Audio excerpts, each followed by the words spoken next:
Et nous revoici donc avec la vidéo test de la TF300 et plus particulièrement ici son dock. Donc dock AZERTY sans problème et qui vous permettra donc par exemple d'aller sur internet et d'utiliser ça, la petite souris pour naviguer comme vous le connaissiez sur la TF101 si vous l'avez eu ou n'importe quel transformer. Vous voyez, hop, vous voyez mon petit curseur. Hop. Alors, Asus nous a fait un truc un peu sympa, je trouve, là, ce coup-ci. Nous permettant dans les options de choisir le comportement du clic droit. Avant, c'était un clic retour. Maintenant, on a le choix entre faire un clic retour et de faire un clic menu contextuel. Par exemple, là, si je me mets sur un lien et que je fais un clic droit, je sais plus si je l'ai activé. J'ai pas dû l'activer, mais juste qu'il fait un clic sur le lien. Alors, attendez. Je vais check ça vite fait. Si je le fais ici. Non, alors je vais dans les options. Est-ce que je l'ai activé? Options, donc paramètres. Après dans les paramètres, j'ai une paramètre personnalisé Asus comme catégorie. Et j'ai alors type de pointeur, donc toujours je peux mettre un curseur de souris ou le cercle qu'on avait connu aussi sur la TF1. Comportement du bouton droit. Ouais, pourtant j'ai affichage du menu contextuel. Bon, bah je sais pas. Normalement ça devrait marcher, mais ça ne marche pas.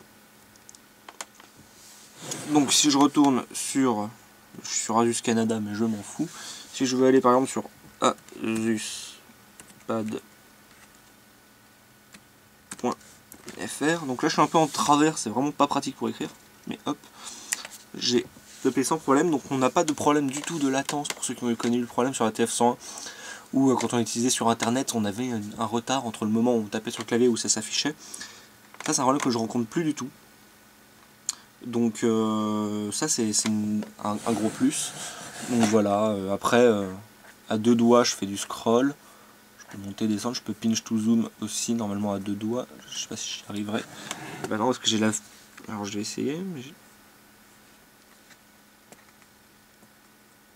Ouais, j'y arrive un peu. Non, oui peut-être, non, bon, bref. Ça marche normalement, là, je sais pas pourquoi, si j'y arrive. C'est pas super au point, on va dire. Donc voilà, le dock, celui-ci, a une frappe qui est quand même beaucoup plus aisée que la TF101. Je sais pas si vous vous souvenez de mon test de la TF101, parce que ça commence à dater un petit peu. Où je vous ai expliqué que la frappe, on avait besoin d'avoir une frappe un peu lourde des fois. Là, on a un clavier très réactif, on peut l'utiliser normalement sans avoir besoin de faire des frappes comme ça des fois pour que ça réagisse. Là, le clavier, je peux taper un beau n'importe quoi dans la barre de recherche. Et il prend toutes mes lettres en compte, c'est du gros n'importe quoi, mais ça réagit très bien. Donc le clavier est très bien fini, donc je voulais revenir sur les touches, par exemple la touche verrouillée, qui permet d'éteindre l'écran mais pas de le rallumer. Ça c'est un des trucs qu'ils avaient corrigé sur la TF101, parce que ça permettait pas de... Ça posait des problèmes d'économie d'énergie. Donc là je la déloque avec le petit bouton en haut. Et donc la touche retour ici, voilà. Activer, désactiver le Wi-Fi, donc je ne vais pas le faire. Le Bluetooth, pareil ici. Bluetooth activé, Bluetooth désactivé. Trackpad désactivé, la souris ne marche plus. Trackpad activé. Je peux baisser et monter la luminosité. Mettre la luminosité en auto, que je vais désactiver tout de suite parce que pour la vidéo, c'est pas très sympa. Je peux faire une capture d'écran. Niveau des captures d'écran, ça me fait penser que Asus inclut toujours la possibilité, là je ne l'ai pas activé, mais faire une capture d'écran en laissant appuyer longtemps sur le multitâche, mais bien sûr on a Android 4, donc volume moins et power permettent aussi de faire une capture d'écran. Je vais laisser la barre disparaître, voilà. Et hop, là j'ai ma capture d'écran qui a été faite. Ouvrir le navigateur internet, donc ça ouvre le navigateur par défaut. Ouvrir les paramètres. Les contrôles de musique, donc lecture, ça devrait me lancer ma musique. Donc la même que j'ai laissé tout à l'heure, si tout va bien. Voilà. Hop. Donc suivant, précédent, pause. Hop, attendez. Hop. Bon. Baisser le volume. Ah, je suis en mute. Baisser et monter le volume. Muter le volume. Et verrouiller la tablette. Donc des raccourcis bien pratiques. Ah oui, d'ailleurs, vous notez, hop, du coup, le lecteur musical sur le lock screen. Ça, c'est bien sympa aussi, j'aime beaucoup. Donc voilà. L'utilisation du dock est très sympathique, le bouton menu, donc là qui sert pas parce que j'ai pas de menu contextuel, mais sinon home, bon, je suis sur la home, alors attendez, hop, home, recherche pour ouvrir la barre de recherche, donc tout ça est très sympathique, une grosse amélioration au niveau du dock et de l'ergonomie par rapport à la TF101. On a un dock qui est beaucoup plus proche de celui de la TF201, possibilité donc de lire des cartes, des clés USB. Vous pouvez très bien aussi brancher une souris, je regarde mais j'en ai pas à portée de main pour vous montrer ça, mais vous pouvez brancher des périphériques autres dessus, une souris, ce genre de choses.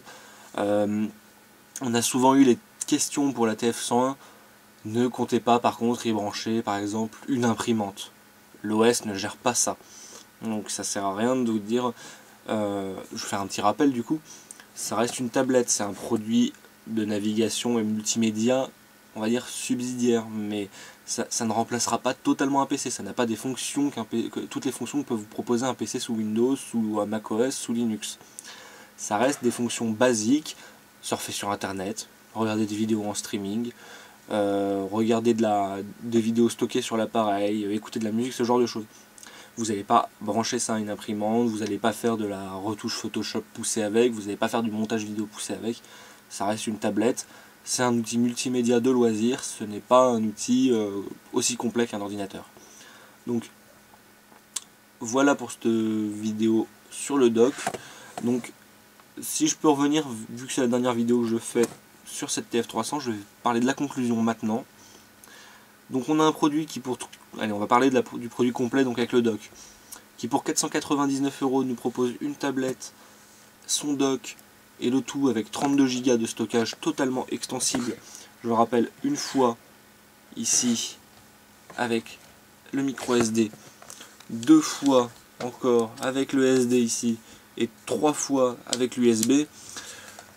Vous imaginez que là vous arrivez à quasiment les ultrabooks de 128 Go SSD, là vous êtes là, 32 Go ici, 32 ici, 32 encore là et 32 ici, vous avez vos 128 Go.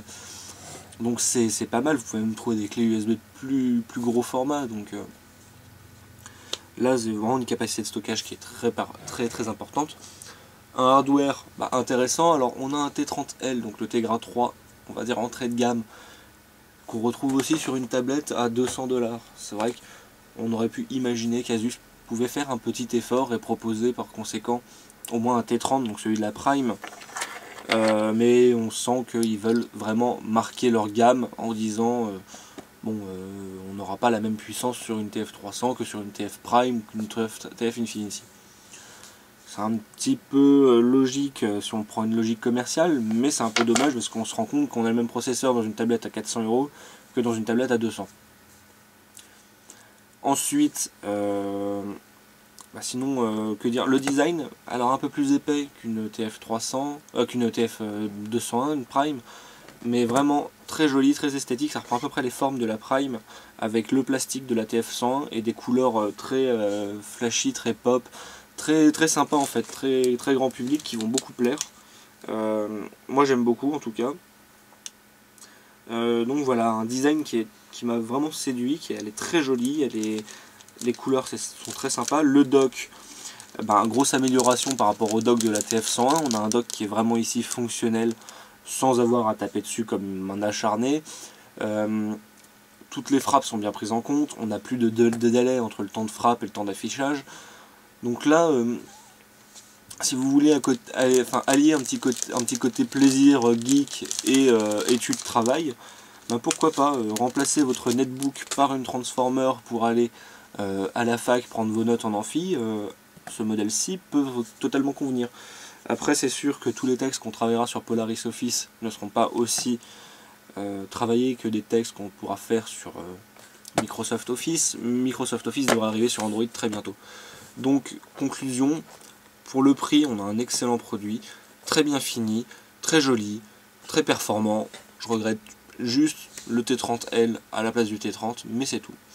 Ça ne dérangera certainement pas grand monde puisque ça reste largement plus performant que ce que l'on peut trouver par exemple sur une Transformer première du nom ou énormément d'autres tablettes concurrentes. Donc voilà.